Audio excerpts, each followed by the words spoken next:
How's it? Sean here, and welcome back to Have You Asked Your Dad, the podcast that explores the intricacies of becoming a father, of being a father, and then questioning Dad about his experiences around exactly that subject. Today's episode, we explore, together with Terence, what it was like for him to become a dad to his firstborn, Liam. It's a great story that involves all sorts of twists and turns, and I think you're going to learn a lot about Terence's parenting journey and what it is like to adopt a child in South Africa as well.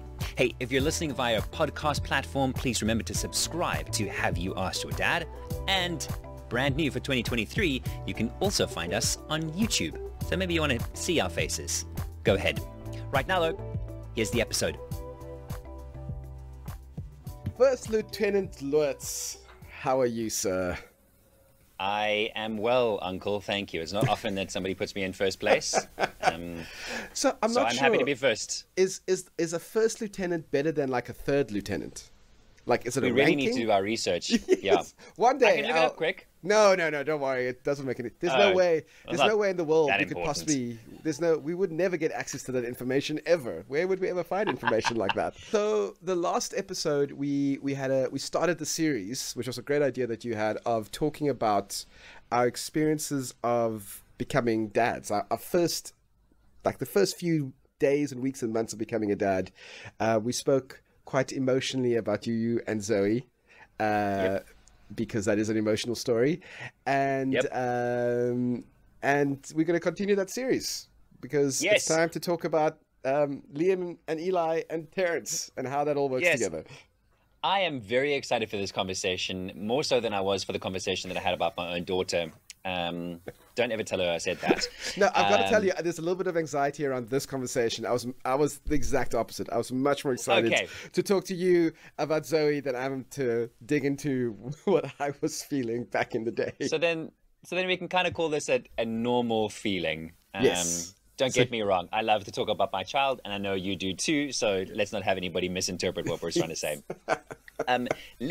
Liam and Eli are such interesting kids for me, and your entire family dynamic is so interesting for me. Can I say this quickly? Yep. There was a Facebook post years ago, Terence, that I think you guys had done an ad for something, and someone had commented on the post going, if everybody could just stop being so darn PC, Yes. would they stop with this combination of families and making us believe? And Terence is like, actually, that's my wife, and those are my two kids. So it's very normal. Yep, I remember that. We actually took yeah. a photo of the four of us with a sign saying like, hi, and the person's handle, like, hey, this is us. We exist. We're here. Yeah. So we're going to chat today about Liam's journey with you and how he became part of your family. And I'm very excited to learn more about that. And can I start by saying that I know you did some caring, I think it was, and I don't know how that process works. So for my mind, when I first met you, Terence, for my mind, I first met you and I told my wife, that's the guy that's like raised 14 kids but doesn't have one of his own. Yeah, there was a period of my life where that was kind of my calling card. In a way that I kind of feel a little bit sheepish about now, to be honest. But we were back in the day. We were temporary or safety care parents. That's basically when, if a child's put up for adoption, there's a waiting period before the social worker can place the child with the adoptive parents, right? So the child can't be with the adoptive parents. The child can't be with the biological parents, so they need to find a place for the child to be cared for in that period. And there are obviously large homes where lots of children get cared for, but also there are lots of individual families across South Africa who will take in one or two children for a certain period of time. And that's what we did for, in the early years of marriage, before we had our own kids. We kind of thought, this is something that Julie's really passionate about. We don't have our own children. We have capacity to do this for a bit. Let's give it a go. Okay, so was my 14? Was that close?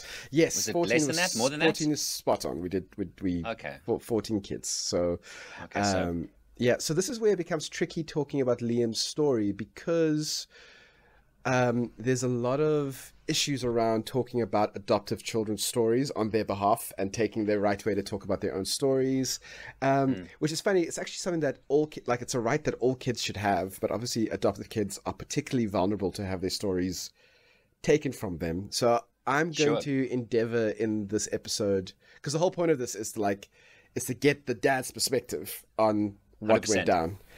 So I'm going to try not to read into too much about his story, but basically, Liam was the 14th child that we cared for.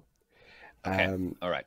And Julie and I had always agreed that we were never going to adopt or try to adopt any of the children that we were caring for, because our mission in doing that was we wanted the biological parents who are putting their children up for adoption, we want them to know that their child is being cared for and loved and cherished. And for the future adoptive parents, we wanted them to know that their child was cared for and loved, and that there's all of these photos and there's a lot of like notes and stuff, because often adoptive parents miss out on those, very essential early few months. So that was our goal. Our goal wasn't to like find a child to adopt. Our goal was to make sure that both of those other groups of people were loved and cared for, and were engaging with the child in a way that was most beneficial to all people in the adoption triad, which is a thing that I learned about.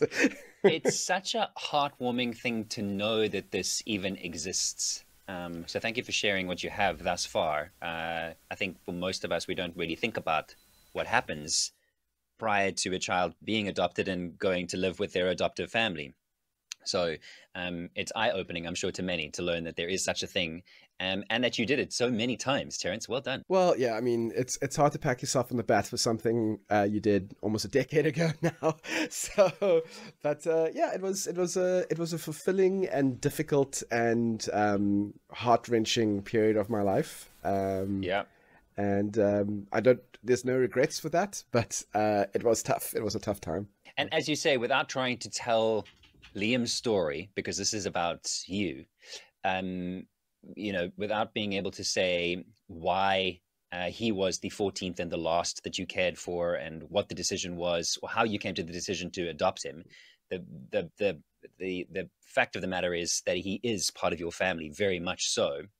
And I'm interested to know, as the dad to Liam, how excited were you to then have a son in your home? I'm going to say permanently now, because for the longest time you were caring and then seeing them off, and caring and then sending them off on their way.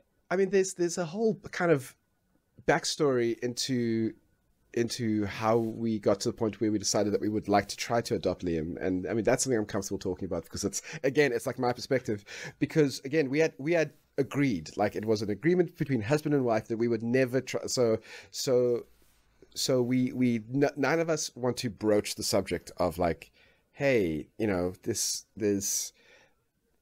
child really fits in with our flow. We're, I had personally never, out of all the kids that I'd cared for, I had a feeling about Liam that I can't quite explain. And just knowing that we had agreed never to try to adopt it, I didn't want to bring it up. Not knowing that Julie was having the exact same thoughts at the same time. And it took a good, I think, about 3 months before we actually like broached the subject with each other. Like, hey, what are you thinking about this? And to discover that the other person was having the same thoughts and feelings was quite a relief. We did know that it was a bit of a process to go from being a child's temporary carer to, full-time mom and dad. There's a lot of potential legal ramifications and court battles. And so we really had to decide whether this was, how strongly do we feel about this? Are we willing to do whatever it takes to be Liam's mom and dad? And Liam wasn't his name at the time. We moved his first name to his surname, it's whole thing. But were we willing to do whatever it took? And we decided that yes, we actually were willing to do whatever it took to be his mom and dad. That's how strongly we felt about it. And once we made that decision, everything kind of started to fall in place. So then we went to our social workers with a lot of trepidation, because we knew that there were other temporary care families who had who had been told that they can't adopt the child that they would like to that they were trying to adopt. So we were very nervous that there was going to be a bit of a fight in our hands. We told the social workers what we were thinking, and they were like, that makes a lot of sense. We think it's a great fit. We think it works really well. Let's start the process. And 2-3 months later, we were signing a court document in front of a judge saying that it's one of those things that I love, because on the legal document, it basically says, for all intents and purposes, there's no, under the law sees no difference between Liam's right as my child and Eli's right as my child. Liam according to the law, Liam is my natural born child, which I quite liked. So there was several moments of freaking out along that journey of oh my word, this is actually happening. Oh my word, I'm actually going to be dad. Like, after all of these pretend dad moments with all the other kids we're caring for, this was like real and forever. There was a lot of like anxiety around the initial moments, whether I was good enough, whether I was successful enough in other parts of my life to like be to provide for this like growing family. But then I used to just imagine what it would be like to have Liam be a 10-year-old or a teenager, walk around having conversations with him, and I just would get really excited about those moments. So, gosh, I have so many questions and so many things that we can delve into there, Terence.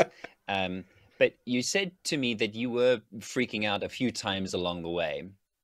And there's something in hearing you talk about being a safety care parent and then making that decision to adopt, which I don't know why we aren't all forced to go through that process. I know it sounds harsh, but so many parents become parents. They're like, actually, this is so much harder than I thought it was ever going to be. And I'm not really equipped to do this. So, there's something in that thinking of being able to, I don't know, put on some training wheels and actually run the gambit a little bit.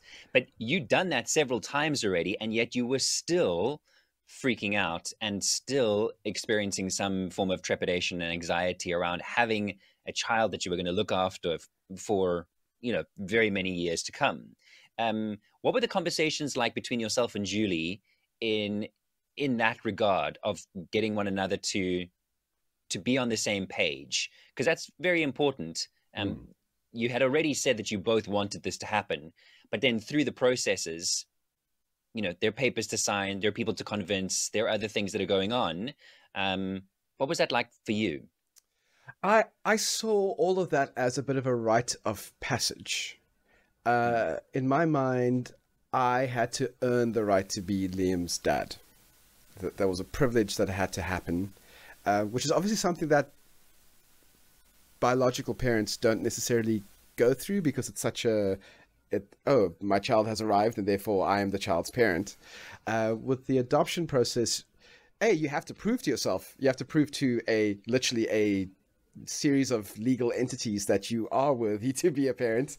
But also for me, it was just for my imposter syndrome, for my self-esteem, that I needed to go through those hard conversations, all the paperwork, all the training, so that when the judge stamps and says, you are now this boy's father, I feel like I kind of have a right to that because I've earned it.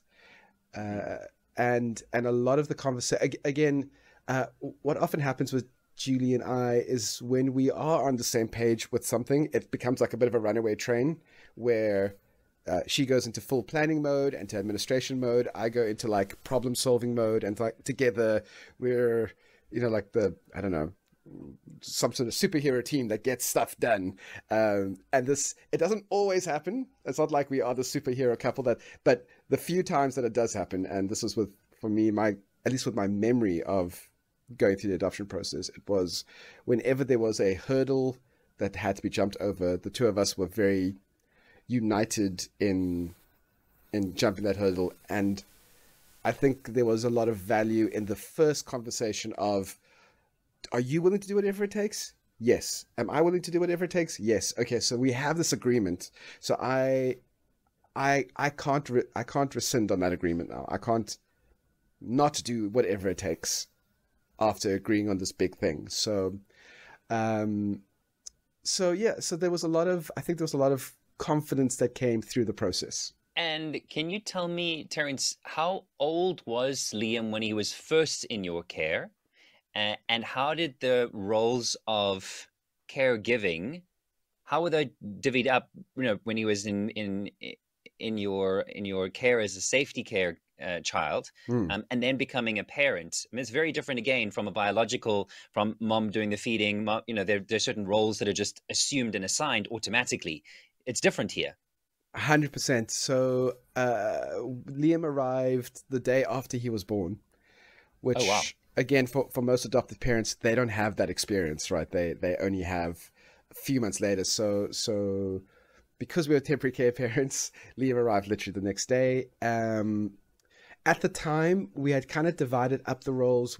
I'd basically said that the only poo nappy that I'm going to change is a mentor child's poo nappy. That was part of the agreement of the safety care thing. My wife was really passionate about it. I wanted to support her in that, but I kind of did. I said, yeah, this is my line in the sand. I'm not changing someone else's kid's poo bum. That's just Okay. that's just the way everything else was fair game. So feeding, prepping the food, bathing, all the childcare stuff. We got a lot of support from people in our church that helped us afford a nanny during the day. So that was really helpful, and I don't think it would have been possible to do any of that without that kind of support. And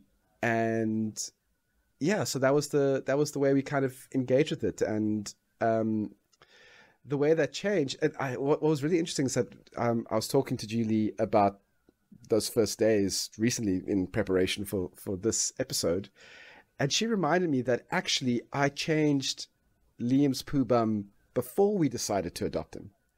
It was just something that I just happened to do, and she was like, that was the moment that she realized that I felt differently about this one.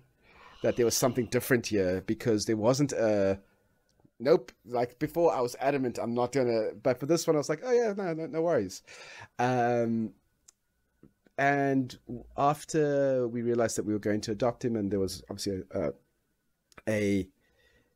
after the adoption itself, there's a lot more long-term thinking that suddenly happens. You really start thinking about, well, what kind of person am I?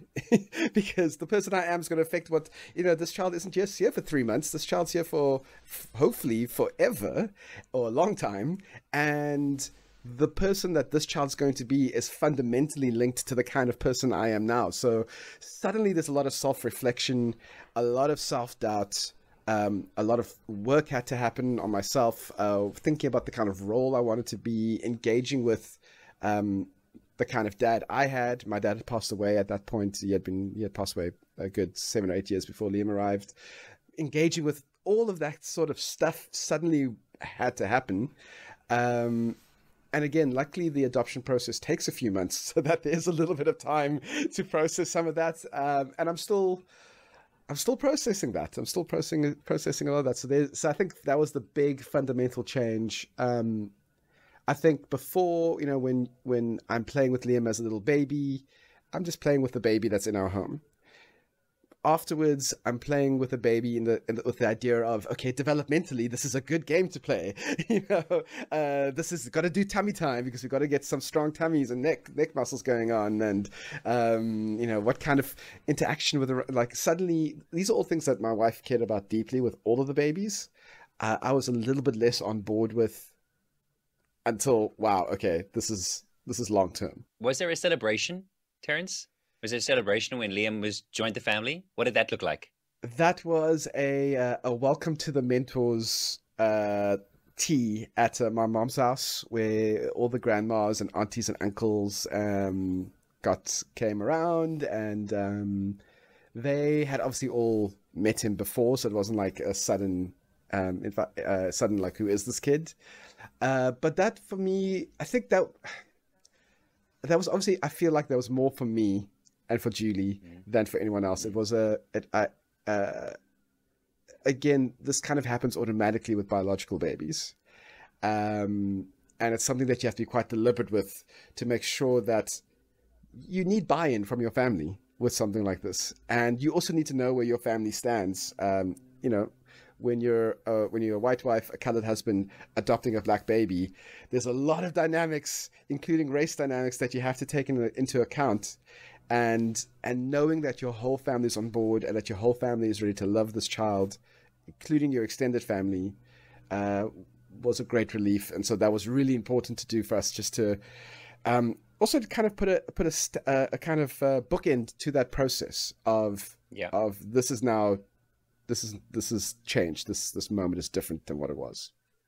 I'm very glad that happened, as you say, for you, because that's essentially what it needs to be. It was for you as parents, and for everybody to come together and recognize you as exactly that, for them to show that they accept and that they value and they appreciate everything that you are doing, and that they're here to support you going forward. So it's very important, as you say, for that process to have happened. And again, very different to something that might have happened with a biological child, because invariably then the attention is very much on mom.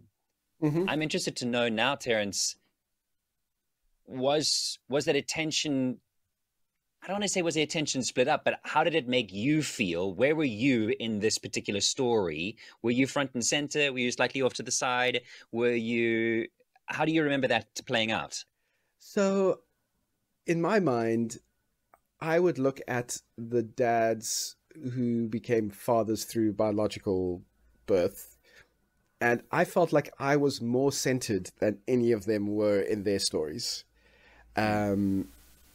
because Julie wasn't the vulnerable bringer of life in the story. Her and I were exactly the same. We were doing the same things. We were, the cost to both of us was equal. The benefit to both of us was equal. So there was definitely, and of course I can now compare this because Eli came around the next year, but definitely surprise. Oh yeah. For next week, you'll get that whole story next week. But I really did feel like I was as crucial a part of that story as Julie was. You know, there wasn't a part of me that felt that she was elevated to like the saintly status of motherhood, and everyone just forgot about dad. So that was pretty great, actually. It was a really great feeling of, I really felt like we were a team and that we were equals in this team, and with Liam making it three, like I felt like we were the trio, and not just dad to the side running support, you know, quietly in the background with mom and child getting all the attention. It was very much the three of us together. And isn't that so interesting as well? If you think back and reflect on it a little bit, it might be unusual words to use, but it kind of gives you as dad some form of ownership to what's going on, because you aren't just a support act, right? Which means you're as invested, and not that you wouldn't have been if you were biologically, Liam's dad, but to the extent where you really feel like this is your journey and your path and you're involved in everything, as opposed to being there as simply the support structure, especially in those beginning stages, which probably gives you a lot more, not sure if it's the right word, authority, ownership, tangibleness on raising Liam. Yeah, my role was validated by other people. And as much as we don't want to get external validation, we're humans and we do need it. And acknowledgement is important, man. Yeah, totally. And the thing is, in that early period, you're right. Moms tend to, in our kind of cultures, moms tend to get a lot of validation, at least in comparison to what dads get in the early years, or at least their role is validated more than the father role is. Whereas in this case, I felt that my role was accepted as, I think authority is another good word. Like I had a level of control and authority over how this child would be raised. It wasn't a case of we err onto mom's side, onto mom's decision, onto mom's thinking. There was a real partnership when it came to raising them in the first few years. And again, I think it's because it was such a combined effort in a way that maybe biological kids, this sounds weird, but like, biological kids aren't a combined effort to bring the child into the family. There's definitely one person doing 90% of the legwork and the other person having to play the support role. That's just the reality of it. Whereas this was, we're all doing everything equally as much. And even afterwards, there's the kind of connection that I was able to create with Liam, because I'm also the one doing the late night feeds. There's a lot of breastfeeding happening.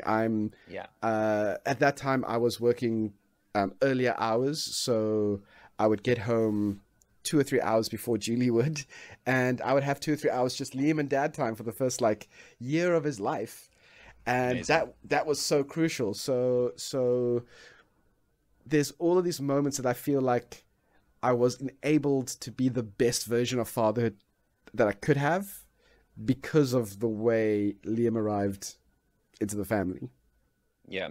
And listening to you talk about this, I can definitely see how it has influenced your perspective on fatherhood and why it is so important for dads to have an engaged role with their children. Your experience prior to and with Liam has definitely created the father that you are today. I mean, I don't know how you feel about that, but that's an interesting point. I've never actually thought of that, because I've always advocated for dads to be super involved. A big part of that is because on the one hand, I see the value to the dad. I know how much value I've got out of being an engaged dad. And I think maybe I've often seen I was deliberately choosing to be an engaged dad, and to some extent I was, but also I kind of circumstantially fell into being an engaged and present dad, and so I want that for other dads as well. But also, I think because of our situation, I can't understand how you wouldn't be. So when I see dads being slapgat, when I see dads not getting involved, not doing their fair share, not wanting to do their fair share, using the excuse of, well, I work all day, so why should I be active parent at night? Why wouldn't you want to do these things? I've always really struggled with that. What are you talking about? Why don't you want to be the best dad you could be? I get so much from it, especially from those first few years. Why aren't you jumping into this head first? And often I've had very difficult and confusing conversations with other parents and with moms, because they have this perspective of dads. Their experience of dads are that they are not involved, that they're not engaged, they don't take it seriously, they don't care about it. When they are doing the stuff, it's because it's a duty and not because they want to. The general tone of it isn't great. And that's so out of there's a fly that's really wanted to be on camera right now. That's so out of my experience of fatherhood that I've really come to loggerheads with people like that, because I'm like, no, but dads aren't like that. Dads aren't like that. I've never been like that. And then, oftentimes, Julie will have to come to me and say, you might not be like that. And the dads that you are friends with, because you've surrounded yourself with people like you, aren't like that. But the vast majority of moms have partners who are exactly like that. And you saying that because your experience is different, that they're wrong, kind of invalidates their whole experience. But it has made it very difficult for me to even engage with dads who are not excited about fatherhood, because I've had such a exciting and again, not really completely by choice, but situationally thrown into this present and engaged fatherhood scenario. And I've gotten so much out of that I don't understand why wouldn't you do that? And Terence, can you remember for me now, that first year that Liam was with you, you've gone through so many firsts. Is there a standout moment within the first year of Liam's life where you felt this is what I am supposed to be doing? Yes, actually, it's funny that you should ask that, because this actually came back to me a few weeks ago as well. It was there was one particular moment that I'm like, oh no, I am 100% this child's dad. Obviously, it was after the adoption had happened, but there was just a moment where I realized how much my brain and like soul had clicked into that role. At the time, Liam was starting to teeth, and so we were giving him strips of ostrich steak to like chew on for like a snack. Like he would be chewing on it, and we'd be playing, and he'd chew. And we were playing on the floor with something, and he was chewing on one piece, and he reached out and just put it into my hand.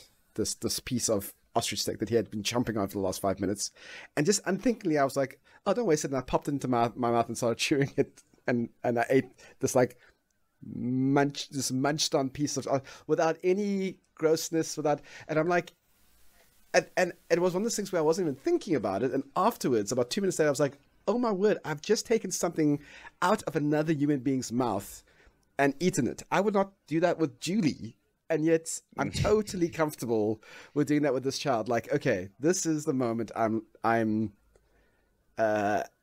was always in it, and I was always 100% ready to go for it, but now I know for certain that I am. Like, that was my own validation for myself. And then there was just moments of, like the fact that I was able to wake up when I needed to wake up and go through I think being willing to do the stuff that's hard and keep doing it even though it's hard kind of made me go, oh, this is a dad. This is the thing a dad does. And the fact that I was able to do it reinforced the fact that I am a dad, and not just any dad. I'm this kid's dad. Okay, we've reached that time now then, Terence, because you threw me a curveball with Zoe, and I think you know this is coming. Thought I could get to the end of yes. this. Yes. You thought you could get to the end of the episode without me asking for 9 words, because yeah, Liam turned 9. Leah turned 9 in January of 2023, so I need 9 words from you to describe his life, your journey with him, a combination of those. And as you said to me, it doesn't have to be a sentence, unless you can come up with a sentence. No, there's no way. 9. There's no way. A 9-word sentence. 9 individual words then. Okay, so definitely the first word is active. Liam doesn't, from when he was a baby, he just, his body and his brain is on, it's on constantly. Okay. Joy, he's always been a very joyful child. It sounds weird to say this about a child, but like empathy, it's very caring, very other person centered, repetition.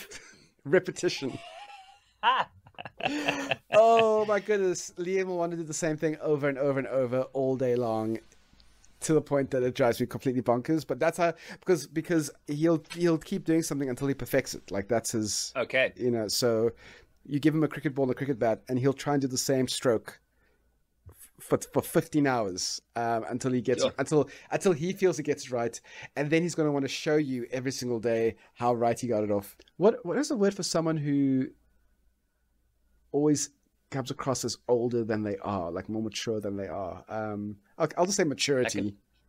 Well, like people would refer to an old soul, but maturity. Yeah, maybe not an old soul. Yeah, no, old soul. He is an old soul. 2, 3, 4. You're at 5. 5. Okay. Funny. He and the follow-up on is laughter, because for the first few years of his life, he just laughs, this big belly laugh that's just so infectious. And then he discovered humor and how to make other people laugh, and now he loves doing that too. So definitely those 2. So I'm up to 6. Wait, no, 7. Just talking about my own experience, it's been incredibly fulfilling. And ironically, fulfilling is the second. It should have been the last word, because that would fulfill the whole thing. And